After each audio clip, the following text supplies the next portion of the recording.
बतावा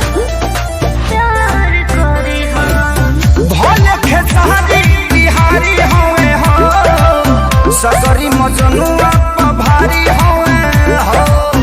अच्छा जी दया जंगल के लोग संग गाने दे बुका इतना इजी समझा तड़का भाई को बात बताई तब दे बुका लाइल बन से नुरा लगा दे बुका अरे सजिए के सेजिया सजावे दे बुका बबुआ के मनसा पुरावे दे बुका हमनियों के भाऊजी बनावे दे बुका यारावा के सिनुरा लगावे दे बुका।